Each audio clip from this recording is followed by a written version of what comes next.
அனைத்து தமிழ் உறவுகளுக்கும் இனிய வணக்கம். இலங்கையில் வடமாகாண அரசியல் வரலாற்றில்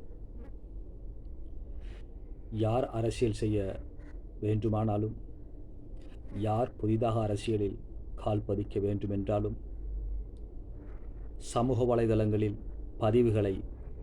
சர்ச்சைக்குரிய பதிவுகளை இட வேண்டுமென்றாலும், பரபரப்பாக பேசப்பட வேண்டுமென்றால் அவர்கள் இபிடிபி ஈழ மக்கள் ஜனநாயக கட்சியின் பெயரை பதிவு பண்ணியே தங்களுடைய விளம்பரங்களை தேடிக்கொள்கின்றார்கள்.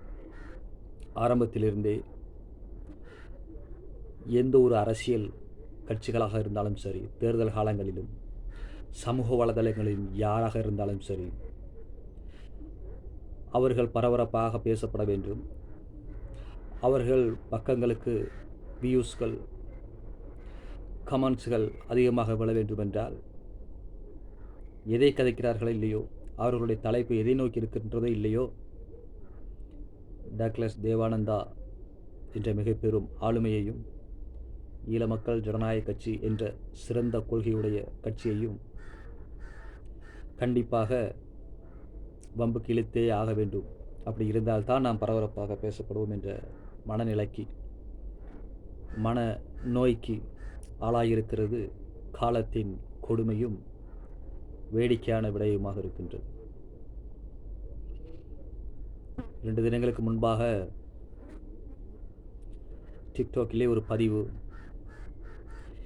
அதில் பாவம் ஒரு அண்ணன், மரியாதைக்குரிய அண்ணன் ஈழம் நிசான் என்று கனடாவிலே 29 ஆண்டு காலமாக வாழ்ந்து கொண்டிருக்கின்றாராம்.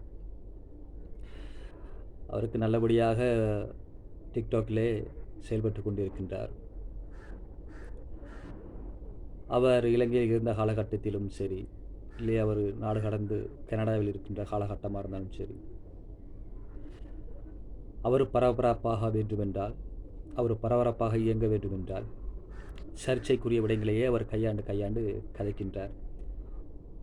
மேதகு பிரபாகரன் அவர்களுடைய பேரன்புக்கு அடிமையான ஒரு மனிதர் போல தெரிகின்றது. அந்த பேரன்புக்கு அடிமையாகி அது முத்தி மனநோயாளியாக மாறிவிட்டார். எந்த விடயங்களை கதைக்க வேண்டுமென்றாலும் மேதகு பிரபாகரன் அவர்களின் பெயரை உள்வாங்கியே கதைக்கின்றார். யாரையாவது வசைப்பாட வேண்டுமென்றாலும் இபிடிபியை வம்பு கிழக்கின்றார். அவருடைய பதிவுகளை பக்கம் போய் பார்க்கும் பொழுது எல்லாரையும் வம்பு இழுத்து கைத்து கொண்டே இருக்கின்றார். ஆக அவர்களுடைய எண்ணம் பப்ளிசிட்டி ஆக வேண்டும், மக்கள் மத்தியிலே பரபரப்பாக பேசப்பட வேண்டும் என்று தான் ஒரு மனநோயாளி என்பதை மறந்து எல்லாரையும் வம்புக்கு இழுத்து கைத்து கொண்டு இருக்கின்றார். அந்த அடிப்படையிலேயே தோழர் டக்ளஸ் தேவானந்தா அவர்களையும் ஈழ மக்கள் ஜனநாயக கட்சியையும் அவர் பகுதிக்கு 10ஓடு 11ஆக வம்புக்கு இழுத்து பதிவை போட்டிருக்கின்றார்.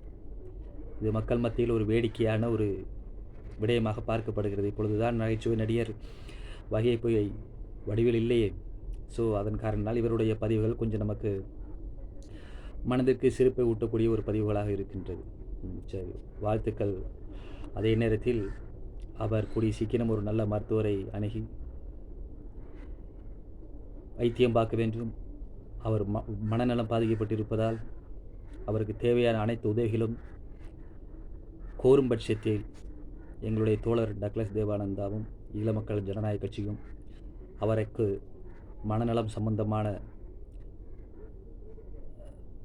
ட்ரீட்மெண்ட் செய்வதற்கான அனைத்து வசதிகளையும் செய்வதற்கு நாங்கள் ஒரு பரிந்துரையை மேற்கொள்ள தயாராக இருக்கின்றோம். ஆகவே அன்பு அண்ணன் ஈழம் நிசான் அவர்கள் ஒருமையில் பேசுவதை, அபத்தமான வார்த்தைகளை பயன்படுத்துவது, நல்ல அரசியல் தலைவர்கள் இருக்கிறார்கள், நல்ல ஆளுமையுள்ள மனிதர்கள் இருக்கிறார்கள், சமூக அக்கறை உள்ள மனிதர்கள் இருக்கின்றார்கள். ஆகவே நீங்கள் பொதுவெளியில் விமர்சனம் செய்யலாம்.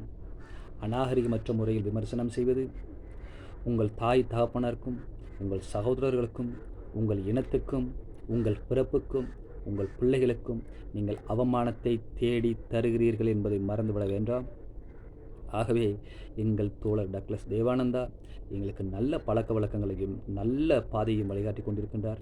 இந்த தேசிய நல்லிணக்க பாதையில் நாங்கள் கடந்து செல்கின்றோம். இலங்கை பரப்புக்குள் அனைத்து இன மக்களும் சமமாக வாழ்கின்றோம். தென்னிலங்கை வட இலங்கை என்று பிரித்து பேதமில்லாமல், சிங்களவர்கள் தமிழர்கள் முஸ்லிம்கள் என்ற பேதமில்லாமல் அனைத்து இன மக்களும் அனைத்து சமய மக்களும் நிம்மதியாக வாழ்ந்து கொண்டிருக்கின்றோம்.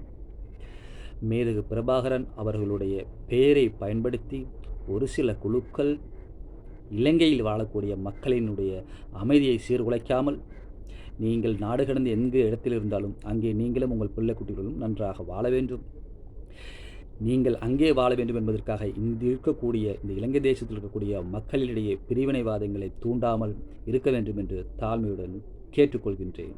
நன்றி, வணக்கம்.